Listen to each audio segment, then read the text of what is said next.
मित्रों, स्वागत है आप सभी का सृष्टि बीएस में। और आज हम लोग एक नए टॉपिक के ऊपर बातचीत करेंगे जिसका नाम है राज्य सरकार। और ये संविधान के भाग 6 के अंतर्गत आते हैं, जिसको आज हम लोग पढ़ने वाले हैं। इससे पहले हम लोगों ने भाग 5 तक के सभी चीज़ों को देखा था, सभी चीज़ों को आसानी से पढ़ने का कोशिश किया था, समझने की कोशिश किया था। आशा करते हैं कि आप लोग उन सभी वीडियो से वाकिफ़ होंगे। और भाग 6 के जगह राज्य सरकार के जो कार्यक्रम है अभी हम लोग जिनके बारे में पढ़ने वाले हैं, आप इसको भी आसानी से समझने का प्रयास करेंगे।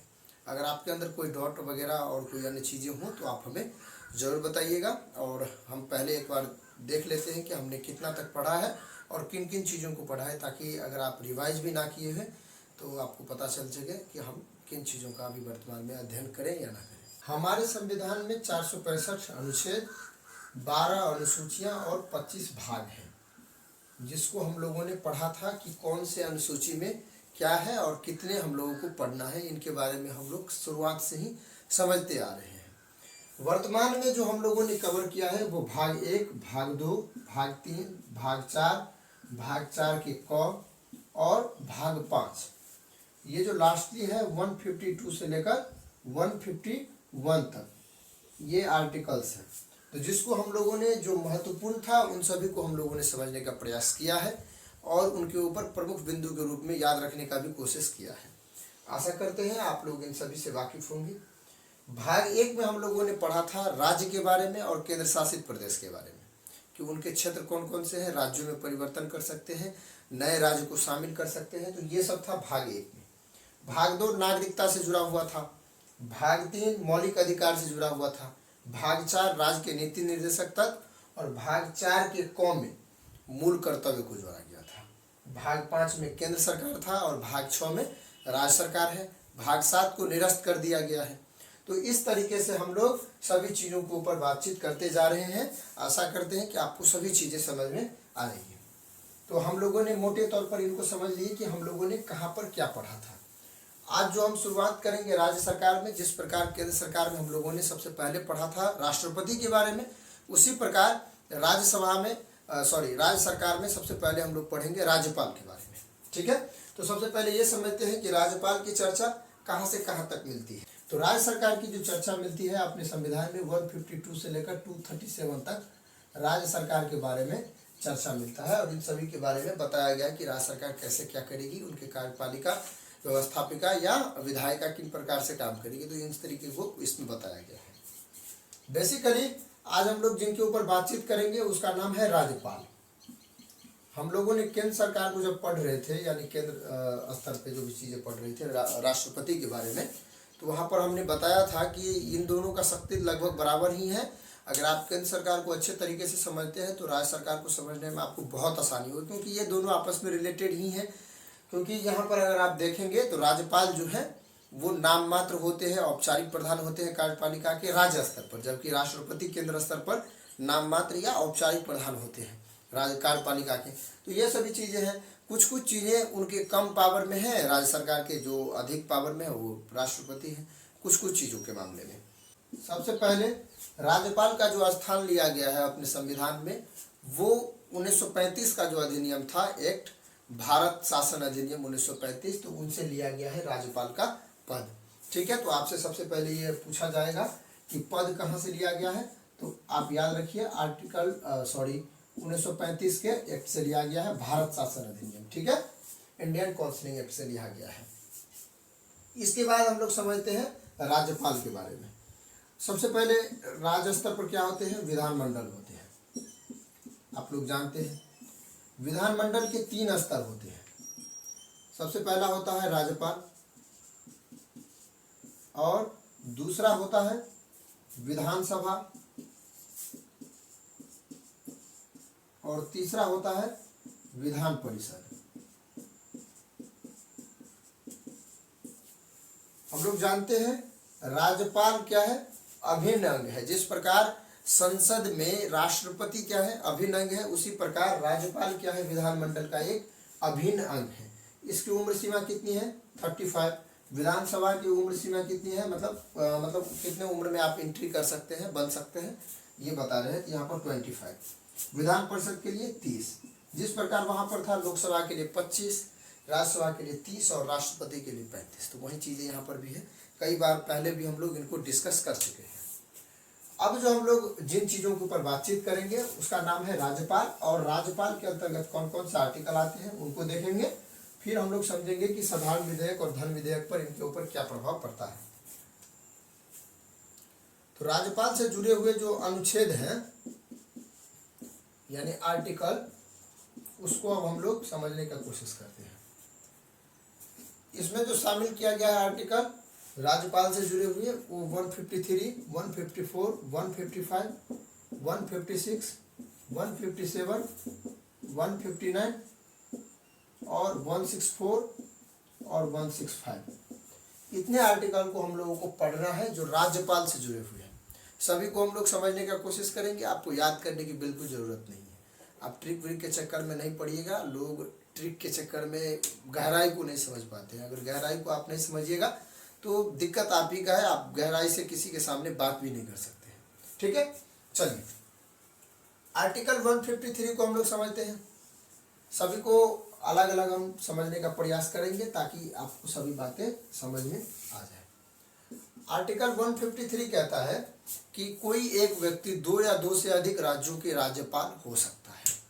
यानी ये हुआ इसका मतलब कि जो हमारा संविधान है उसमें इस बात को कहा गया है कि कोई एक व्यक्ति, जैसे मान लीजिए मैं अगर बिहार का राज्यपाल हूँ, किसी कारणवश हमें झारखंड का राज्यपाल नियुक्त करना पड़ रहा है तो हम बन सकते हैं। इसके लिए कोई बाधा नहीं है कि हम नहीं हो पाएंगे, ऐसा संविधान में कहा गया है। पर शुरुआत में ये नहीं था, बाद में इसे जोड़ा गया। तो याद रखिए यहाँ पर क्या लिखेंगे, शॉर्टकट में हम यहाँ पर लिखे हैं 2 या 2 से अधिक राज्यों के राज्यपाल हो सकते हैं। ठीक है, ये कौन से संविधान में संविधान संशोधन में जोड़े गए हैं, तो उसका नाम है 7वें संविधान संशोधन 1956। आपसे ये क्वेश्चन पूछा जा सकता है कि किस संविधान संशोधन के द्वारा इस बात को कहा गया कि कोई एक व्यक्ति 2 या 2 से अधिक राज्यों के राज्यपाल हो सकते हैं। तो 7वें संविधान संशोधन 1956 के द्वारा इन बातों की पुष्टि किया गया है। अब हम लोग समझते हैं आर्टिकल 154 को। आर्टिकल 154 राज्यपाल के बारे में बताया गया है कि वो जो राज्य के कार्यपालिका है उनके औपचारिक प्रधान होंगे, यानी नाम मात्र के प्रधान होंगे। जैसा हम लोगों ने राष्ट्रपति के बारे में देखा था कि वो नाम मात्र सर्वोच्च होते हैं अपने देश के, लेकिन जो आधारिक तौर पर जो आंतरिक होते हैं, शक्ति ज़्यादा जिनके पास होते हैं, वो होते हैं प्रधानमंत्री। यहाँ पर भी राज्य के मामले में सर्वोच्च प्रधान कार्यपालिका का राज्यपाल को ही बताया गया है, लेकिन जो सर्वोच्च प्रधान वास्तविक प्रधान होते हैं वो होते हैं मुख्यमंत्री साहब, वहाँ पर होते हैं प्रधानमंत्री। तो यहाँ पर हम क्या लिखेंगे, जो औपचारिक प्रधान होते हैं, राज्य के औपचारिक प्रधान, आप इस तरीके से लिख लीजिएगा, कोई दिक्कत नहीं है। औपचारिक प्रधान होते हैं राज्यपाल। फिर आर्टिकल 155, आर्टिकल 155 में बताया गया है कि राज्यपाल की नियुक्ति कौन करेगा। राज्यपाल की नियुक्ति ऐसे राष्ट्रपति जी करते हैं, लेकिन राष्ट्रपति जी किसी चुनाव कराने के बाद उसकी नियुक्ति नहीं करते हैं। तो इन भ्रम में नहीं रहिएगा, आपसे ये क्वेश्चन डाउटफुल हो सकता है, पूछा भी जा सकता है।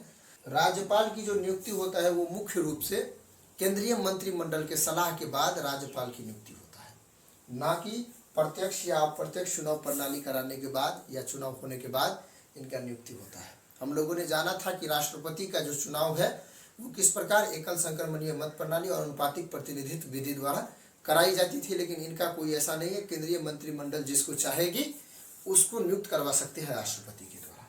तो हम यहाँ पर लिख देते हैं, जो राष्ट्रपति राज्यपाल की नियुक्ति करेंगे।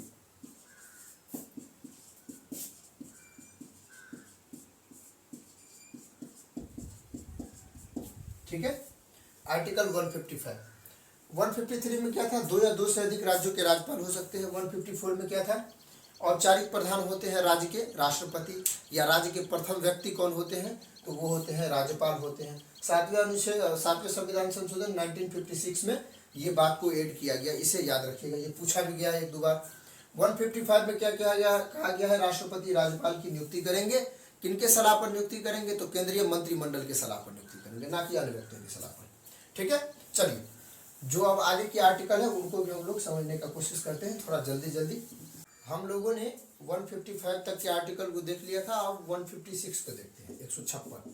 ठीक है, 156 जो आर्टिकल है, आर्टिकल नंबर अनुच्छेद 156, इसमें कार्यकाल के बारे में बताया गया है। ठीक है, यानी राज्यपाल के कार्यकाल के बारे में बताया गया है, राज्यपाल के कार्यकाल। ये जो कार्यकाल का मसला है ये राष्ट्रपति द्वारा प्रसाद प्रयत्न होते हैं, मतलब ये हुआ कि जितने दिनों के लिए वो नियुक्त कर सकते हैं उतने दिनों के लिए होंगे, लेकिन ऐसा कुछ है नहीं। जब नियुक्त कर दिया जाता है तो वो 5 वर्षों के लिए सामान्यतः हो जाते हैं, नियुक्त हो जाते हैं, अपने पद पर बने रहते हैं। ये राज्यपाल का कार्यकाल है जो सामान्यतः अगर आपसे पूछा जाए तो आप 5 वर्षों का लिखिएगा, लेकिन अगर आपसे ऐसे ही पूछा जाए तो आप लिखिएगा इसका कोई लिमिट नहीं है, वो राष्ट्रपति के प्रसाद प्रयत्न होते हैं, अगर जरूरत पड़ा तो वो अभिभाषण देकर अपना त्याग पत्र दे सकते हैं, इससे कोई उनका दिक्कत नहीं होने वाला है। ये 156 में बताया गया है। तो अगर आपसे सामान्यतः पूछा जाए कितने वर्षों का होता है तो आप सबसे जवाब दे दीजिएगा 5 वर्षों का होता है। इसके बाद आर्टिकल 157, आर्टिकल 157 में अहर्ताएं के बारे में बताया गया। अहर्ताएं मतलब योग्यता, कौन कौन सी योग्यता होनी चाहिए राष्ट्रपति बनने के लिए, तो उनके बारे में बताया गया। हम लोग जानते हैं राष्ट्रपति बनने के लिए जो योग्यता होती है वही राज्यपाल बनने के लिए योग्यता होती है। तो उम्र कितनी होनी चाहिए? 35 वर्ष होनी चाहिए, 35 वर्ष पूरा कर चुका हो। दूसरी नंबर पे क्या होना चाहिए कि वो भारत का नागरिक हो। ठीक है, आप लोग याद रखिए, शायद लिखना पड़ रहा हो कहीं पर, भारत का नागरिक हो। तीसरे नंबर पर भारत का नागरिक तो हो ही, तीसरे नंबर पे कोई लाभ के पद पर ना हो।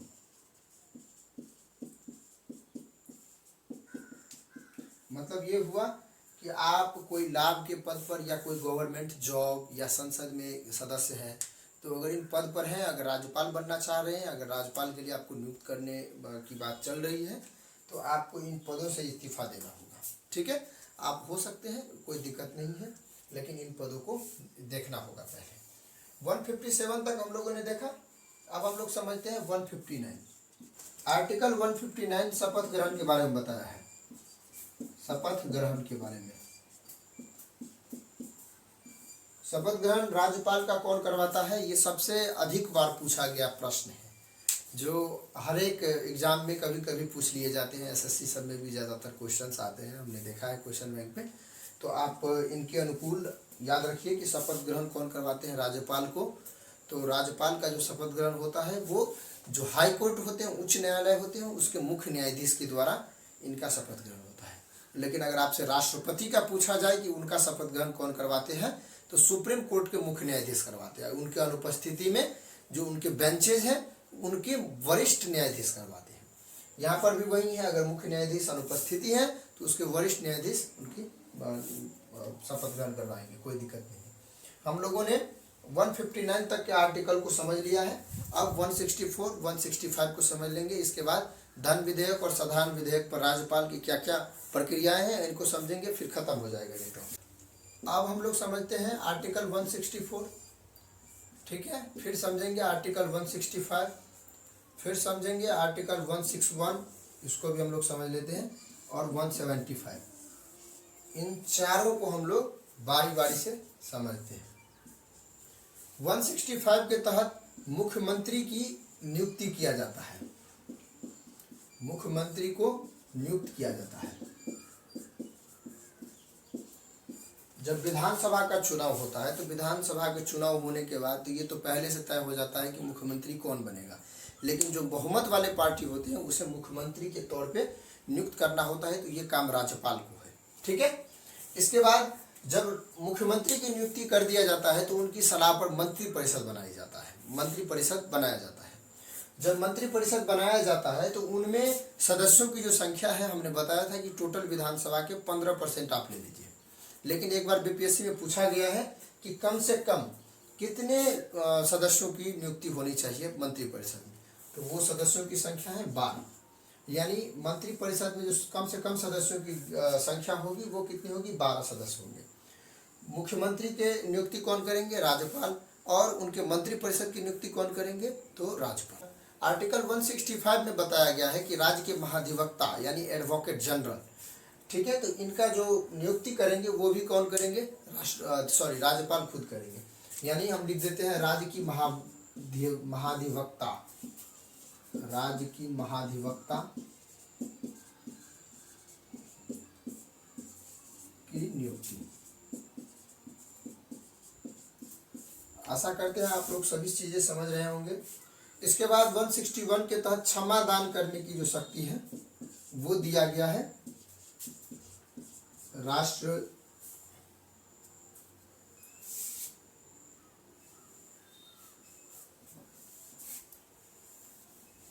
इसके बाद आर्टिकल 161 के तहत जो क्षमा दान करने की शक्ति है वो दिया गया है राज्यपाल को, ठीक है।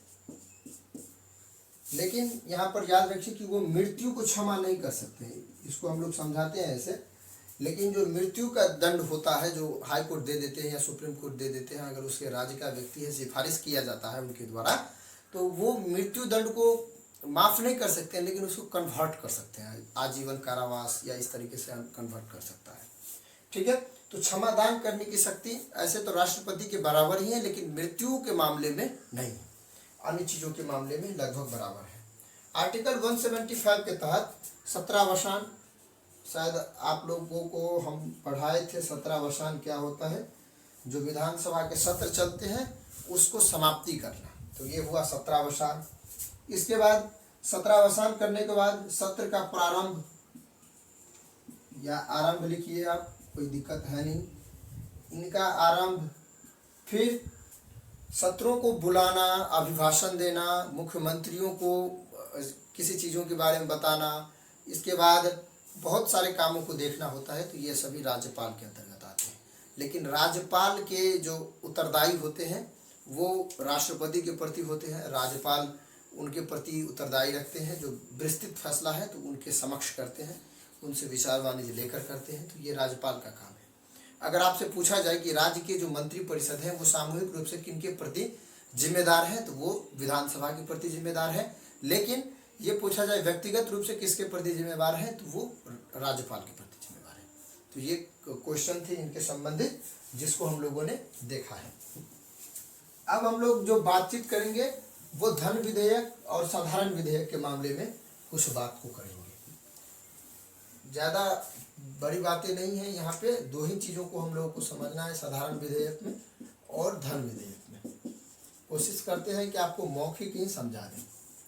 साधारण विधेयक के मामले में राज्यपाल को यह शक्ति है कि वो किसी भी विधेयक जो बिल बनाकर जो विधानसभा में पारित कर दिया जाता है, वो बिल जब राज्यपाल के पास पहुँचते हैं तो उनके मामले में उसे तो या स्वीकार कर ले या उसे अस्वीकार घोषित कर दें, ये दोनों काम कर सकते हैं। तीसरा, वो पुनर्विचार के लिए भेज सकते हैं। अगर वो पुनर्विचार के लिए भेज भी देते हैं और वो जो मंत्री परिषद है या विधानसभा कहिए वो फिर से आपका जो साइन करने के लिए या बिल को पास करने के लिए भेजा जाता है, तो ऐसे कंडीशन में उसे पास करना अनिवार्य बन जाता है, बाध्य हो जाता है, ठीक है। तो ये साधारण विधेयक के मामले में राज्यपाल की शक्ति थी। इसके बाद धन विधेयक के मामले में आर्टिकल 200 है। आर्टिकल 200 के में बताया गया है कि धन विधेयक से रिलेटेड या वित्तीय कार्यों से रिलेटेड जो भी कुछ काम हैं तो उनके बारे में ऐसे तो पहले ही आज्ञा ले लिया जाता है राज्यपाल से, जो धन विधेयक के बारे में। लेकिन कुछ मामलों में जो राष्ट्रपति होते हैं उसके लिए वो औपचारिक रूप से कहिए तो आप निर्भर रहते हैं, आचारिक रूप से, या उसके लिए हमको सही शब्द नहीं मिल रहा है, तो उनको सौंपना होता है, उनको जो कार्य है वो बताते हैं, फिर वो यहाँ पे संपादन करते हैं, ठीक है। तो ये साधारण विधेयक और धन विधेयक का मामला था। तो 201 के तहत राष्ट्रपति को भी यह अधिकार है कि जब उनके पास भेजा जाता है बिल को तो वो उन चीज़ों के ऊपर अपना स्वीकृति या अस्वीकृति या स्थगित, इन चीज़ों के ऊपर अपना डिमांड या बातें कह सकता है, कोई खास दिक्कत यहाँ पे नहीं है। आशा करते हैं कि आपको राज्यपाल से जुड़े हुए सभी चीज़ें समझ में आई होगी और आज का टॉपिक बहुत बड़ा रहा और इसी तरीके से हम लोग जल्दी ही ख़त्म करने का कोशिश करेंगे ताकि अन्य सब्जेक्ट जो दूसरा सब्जेक्ट है उनको भी हम लोग चालू कर सकें। बहुत बहुत धन्यवाद। शुभ नमस्कार।